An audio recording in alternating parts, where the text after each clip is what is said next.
네. 후보자님께서는 서울대를 나오셨고 또 판사를 계속 역임하셨고 그리고 50대의 남성분이십니다. 서면 질의에 대한 답변의 내용에 보면 결국 대법원의 역할이라는 것을 후보자께서 지정하시길 다양한 계층의 갈등을 조정해야 하고 사회적 약자의 권리를 보호하는 최후의 보루다 이렇게 얘기하셨습니다. 그렇다고 하면 그 누구보다 대법관의 한 분으로서는 결국 사회적 약자 또 뭔가 소외계층 이런 부분들에 대한 어떤 법적인 감수성을 끊임없이 담보해 주셔야 될 것 같은데 어떻게 그 부분을 하실 수 있을지에 대한 얘기를 좀 해주셨으면 좋겠습니다.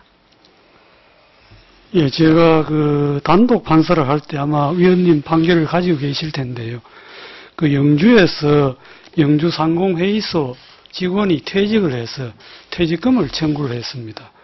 근데 아시다시피 근로기준법의 적용을 받으려면 5인 이상의 사업장이라야 되게 되어 있습니다. 그때 그 원고는 그 홀로 변호인 도움 없이 재판을 했었습니다. 그 반면에 상대방은 그 지역에서 말하는 영주 상공회의소고 대표는 저희 법원의 조정위원이었습니다. 그리고 그 변호인은 그 지역에서 가장 말하자면 성공적인 변호사가 선임되어 있었는데 그게 우연하게 제가 계속 그 심리를 하다 보니까 영주 지역에서는 그 근로자가 4명이었지만은 제가 계속 자료를 추적하다 보니까 점촌에 또 그 직원이 한 사람 있는 걸 제가 발견했습니다. 그렇게 해서 그 근로자를 제가 근로기준법의 적용을 받게 해서 보호해 준 적이 있고요. 또 한 가지만 하면 되겠습니까? 맞습니다. 그렇게 법 해석이라는 것은 그 법 해석을 하는 그 재판관의 어떤 본인의 그 기본적인 심성이나 가치관이나 이런 것에 의해서 충분히 달리 보일 수 있다라고 생각합니다. 그런 것들을 저희는 기대하고 있는 것이죠. 그것과 관련해서 제가 확인해 보니 후보자께서는 사실은 굉장히 일찍 1997년도이더라고요. 1997년에 결국 성전환자에 대한 강간죄가 성립되느냐에 대한 논란이 있었고 성립될 수 없다. 여자로 볼 수 없다라고 한 판결이 있었습니다. 거기에 대해서 재판 연구관으로서 논문을 하나 쓰셨더군요. 기억하십니까? 예, 맞습니다. 네.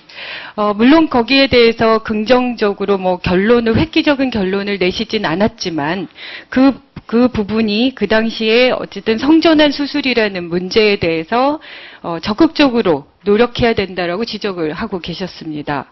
네. 저는 그 부분에 대해서 높이 평가하고 싶습니다.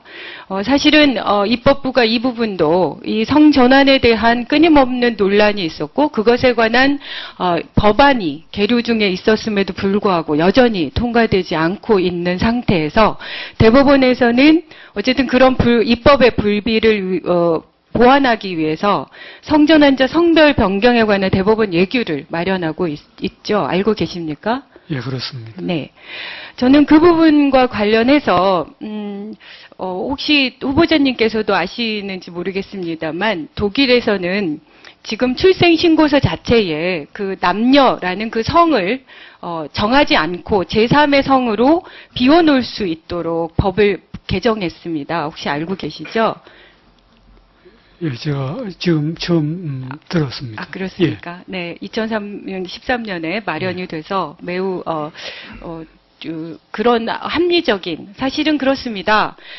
주류 일반 사람들에 대한 이해관계를 대변하기란 너무 쉬운 일이라고 생각합니다. 하지만 독일에서도 매년 태어나는 아이들이 한 2,000명 정도가 남녀의 성기 구조를 같이 갖고 태어나거나 그래서 그 아이의 성별을 확인하기 어려운 그런 상태로 태어나는 그 아이들을 위해서 그렇게 모두가 제도에 대한 변화를 고민하고 있는 것입니다. 2,000명이 불과한데요.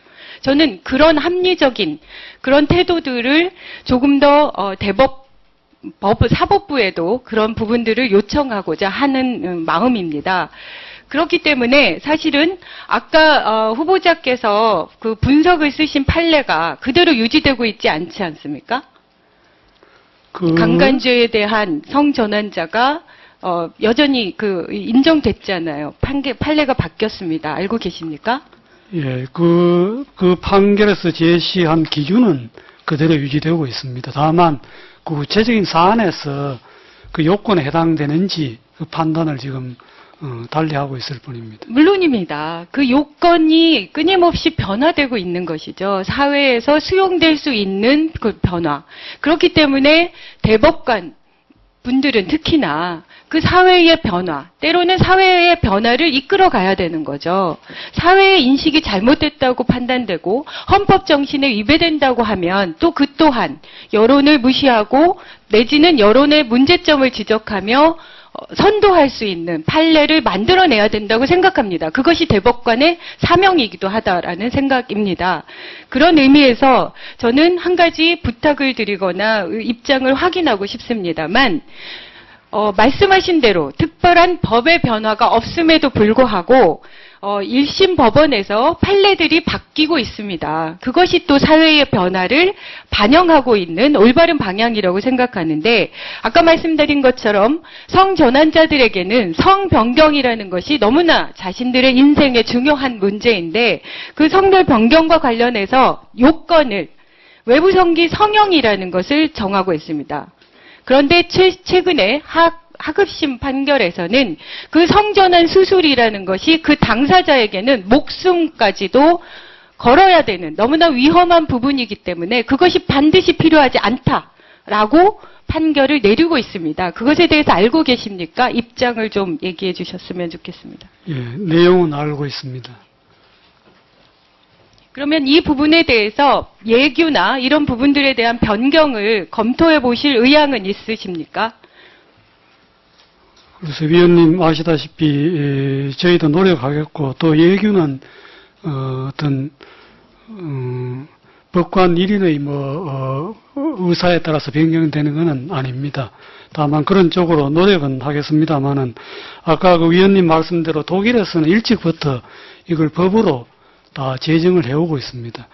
우리 예규라는 것은 법이 없을 때 최후 수단으로 대법원이 이제 그걸 보충하는 의미에서 제정하는 것인데 이와 같이 중대한 문제를 지금 오랫동안 입법 없이 지내오는 자체가 지금 상당한 국민들의 불만 요인이 아닌가 싶습니다. 하루빨리 법을 제정해 주시면은 대법원에서 아마 그걸